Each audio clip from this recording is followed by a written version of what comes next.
Hi, folks. If you're in the market for a new kitchen, you've seen advertisements for a 10 by 10 kitchen for around $4,000, maybe a little bit more, maybe a little bit less. In this video, I'll be designing a kitchen for a client that fit those dimensions, and I'll explain what you get for that price, but most importantly, what you won't. The differences may surprise you. Let's dive right in.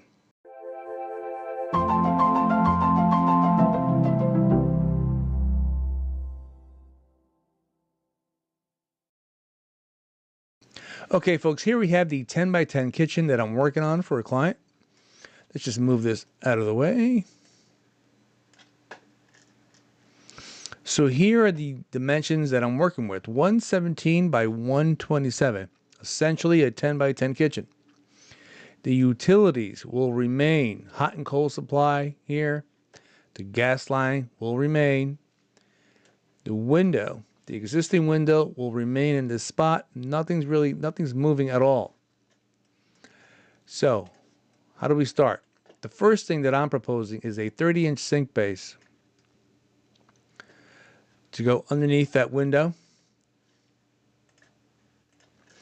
To the right, we have a total of 34 inches, 24 of which will be taken up by the dishwasher.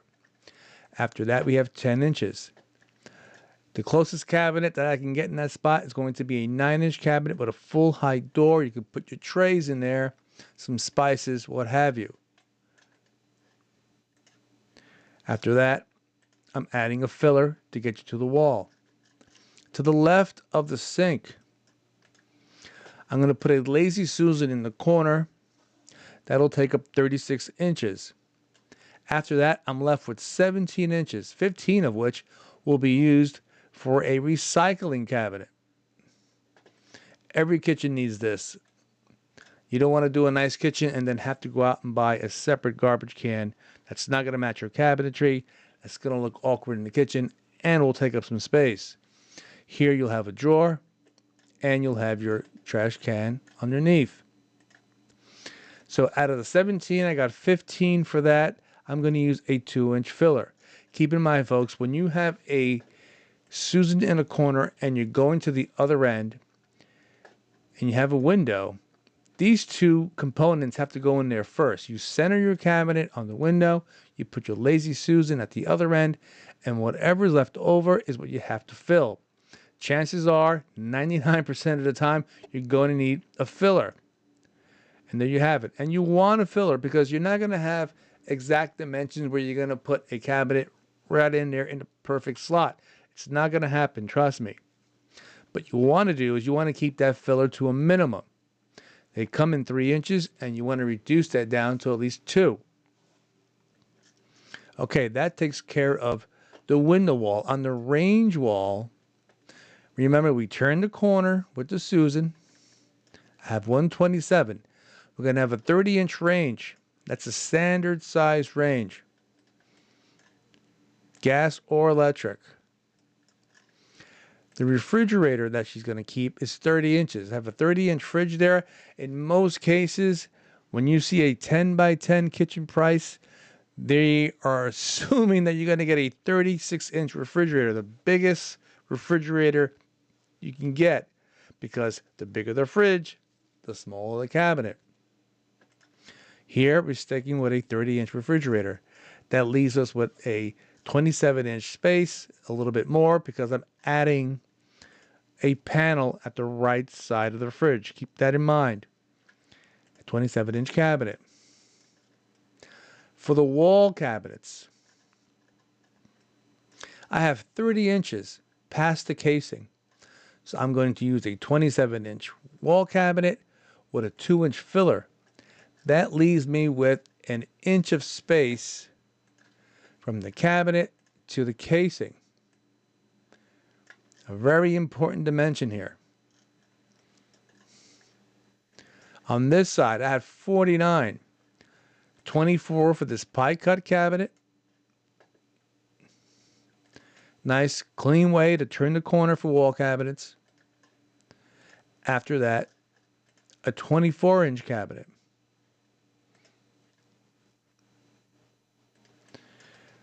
Now keep in mind, this is a 24-inch cabinet. This cabinet is a 24-inch pie cut. That means all the doors are the same width. Symmetry is very important in the kitchen. So out of 49, I'm using 48. Again, a 1-inch clearance between the casing and the cabinet. That takes care of the window wall. For the range wall, I'm going to have a 30-inch cabinet over the range. Leaves me with a 12-inch gap, perfect 12-inch cabinet. A cabinet over the refrigerator, and then a 27 to the right of that. Let me show you in an elevation. So from the right side all the way to the left, we're going to be stacking our cabinets right here. We have a 30-inch refrigerator. It's a good size refrigerator for this size kitchen. Remember, you don't want to get a horse of a refrigerator in there, because that's going to hinder you when it comes to your cabinets. It's going to look too big. It's going to look out of place. Trust me. Now, another cabinet that it's really important in this is the cabinet above the refrigerator. A 24-inch deep cabinet, 30 inches wide. Nice storage for this. And here is your panel to the right side of the fridge. It'll cover the right side of the refrigerator. You're not going to see that ugly black finish that they put on it, because it's not going to be stainless. The only thing that's stainless is the other doors. That's it. Everything else is black, painted, or some type of plastic that they glue on there. I have a filler here, a 27-inch cabinet, and this is an important cabinet. A 27-inch drawer base. Pay close attention to this cabinet. It's going to come back later. 27-inch drawer base cabinet. Now, the other key issue with this is molding. Her ceiling height is 96 inches high. Our cabinets are going up to 90, which leaves us 6 inches of space. We got to get to the ceiling to get a nice finished look for the kitchen. I'm going to use a 6-inch piece of solid stock. And on top of that, I'm going to get some cove molding. That'll get us to the ceiling. So as far as the range wall is concerned, we have it fully covered. We have a nice filler to the left of the fridge. We're boxing in our fridge really nicely. I would probably recommend that she get a rollout tray in this cabinet. It's a tough cabinet to access things, but you get plenty of storage in it. The best way to tackle this is with a rollout tray. You open the doors, you pull the tray out, you have access to everything that's in there, you throw it back in, close the doors, and you're done. Because if you don't get that tray and you start putting things inside that cabinet, you'll never get them out. It's too big, it's too deep. So I would invest the money in a rollout tray. It's the best use of that cabinet. Here we're going to have a microwave above the range. Some people like it, some people don't. The advantage of having this is because it takes the microwave and it puts it off the counter. In a small kitchen like this, counter space is a premium. So we'll get it up out of the way. You have a little bit of light, and we can actually exhaust this microwave. So she will get an exhaust out of it. We're going to get that out and put it out to the back. We'll run the duct up and out this way. Okay, folks, now that we know what's possible in a small 10 by 10 kitchen, let's see what the ad is offering. But before we do that, if you need any assistance with your kitchen, feel free to contact us. Our email address is in the description below. We offer many different options: consulting, kitchen design, and cabinetry. And if you're in our area, we can even come out and measure your kitchen. Let's move on. Okay, folks, let's see what they're offering for their low $3,000 to $4,000, maybe a little bit more, maybe a little bit less. A straight up comparison. Let's start with the sink base, 42 inches. What they want to do is they want to give you the largest cabinets possible to fill up the space. A 42-inch sink base is a big sink base. You don't need anything that large. Like I said, I'm using a 30-inch sink base. Big difference there. Okay, that'll leave you a lot more options. To the right, you'll have your dishwasher. I have my dishwasher.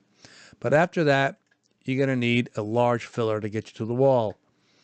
I have a 9-inch cabinet, full height, that you can use for trays, spices, small items, but it looks way better than a large filler there, and you get more use from this side of the run. To, to the left, they have a 21-inch base. They're going to try to get you to the corner as quickly as possible. I have a trash recycling cabinet. They're going to have a void here. They're going to have you turn the corner with no cabinet, most likely, for those low prices. So you're not going to get anything in the corner. You're going to get a filler here and then a cabinet, 21. Here you have a recycling cabinet and a Lazy Susan. Now, once you turn the corner, here is a 24-inch cabinet. But if you look carefully, it's one door. That's a big swing. That's a way cheaper cabinet than a 24-inch cabinet with two doors. Doesn't look as nice. It's a big swing. It's way less money. Here I have, after that you have your range. I got a 15-inch cabinet here. I have a 27-inch drawer base. This is the cabinet that I mentioned before. It's an important cabinet. You're not going to get any drawer bases when you see offers for a low kitchen, 10 by 10. 9 times out of 10, you're not going to get a drawer bases. Drawer bases are a little bit more money. Okay, they'll save a lot more money trying to give you a smaller cabinet and no drawer bases. Drawer bases have a lot of hardware, more drawer faces in it. It's a more expensive cabinet. Now for the wall cabinets, let's start off in the corner. You'll probably get a diagonal. You won't get a pie cut. In this cabinet here, the other thing you got to keep in mind is, for those low prices, they're going to offer you a 30-inch high wall cabinet. I don't know if you want a 30-inch high wall cabinet. If you don't have a soffit, typically in these older kitchens, they'll have a soffit there and it'll fill up the gap. Excuse me. They'll fill up the gap between the top of the cabinet and the ceiling. That saves the contractor a lot of money because 30-inch cabinets cost a lot less than 36-inch cabinets. A 36-inch cabinet, it's a way nicer cabinet. You're going to get way more storage out of the deal. They're a little bit more money, but you're not going to have this ugly soffit above it.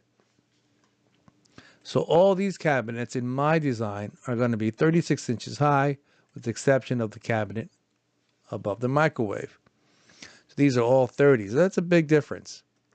The other thing you're not going to get, like I put here, I put a panel. I boxed in my fridge with a refrigerator panel so you don't see the side.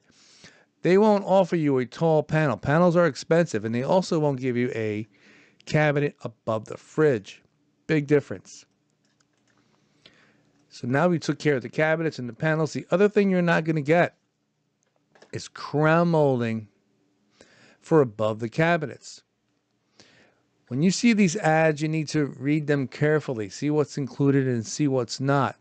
If you're not going to get crown molding, that's a topic that you need to bring up. You're going to need crown molding. You need to measure the space, especially if you don't have a soffit. You don't want that space up there. You want to go up to the ceiling and put the nice crown molding on top. It'll finish the kitchen off nicely. It's a much nicer look. So now, let's see this in perspective here, so you can get a better idea of what they're offering and what they're not. So I'm just going to put this in hidden line. So this is pretty much what you're going to get in a 10 by 10 kitchen sale for $3,000 to $4,000. A large sink base, 2 cabinets surrounding the range, short 30-inch high wall cabinets, And that's about it. You won't get a panel for your fridge. Plus, you won't get a cabinet above it. That's a big difference. Okay, that's a lot of storage that you're going to lose. Plus, the aesthetic of it, it's just not a nice design. Now, if you go to this other design, here is the same kitchen with a little bit more design effort, taller cabinets, crown molding, a panel for the side of the refrigerator, and a cabinet above the fridge, plus a nice drawer base and a recycling cabinet.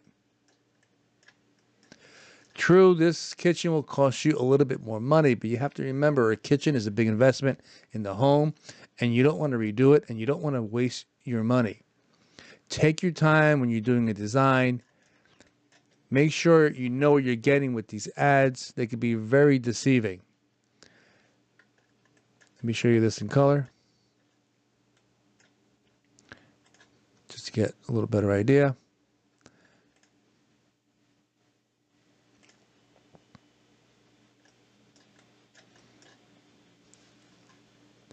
Let's put a little light on the situation here.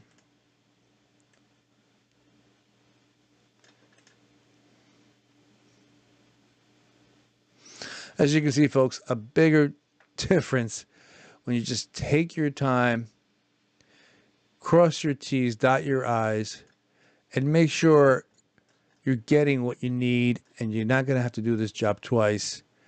And it's exactly what you want. The key thing in here is the 36-inch high wall cabinets, the crown molding, and drawer base. You have a nice Lazy Susan. This kitchen here will last you 15, 20 years. You take care of it, you don't abuse it, it'll be a nice, functional, working kitchen. Well, there you have it, folks. A 10 by 10 kitchen with a little bit more design effort and a way better aesthetic. True, it'll cost you a little bit more money, but at the end of the day, you'll have a kitchen you can be proud of that'll serve you and your family for many more years to come. Remember, folks, if you need help with your kitchen, feel free to contact us. The link is in the description below. If you enjoyed this video, give it a thumbs up. Don't forget to subscribe, and most importantly, have a great day.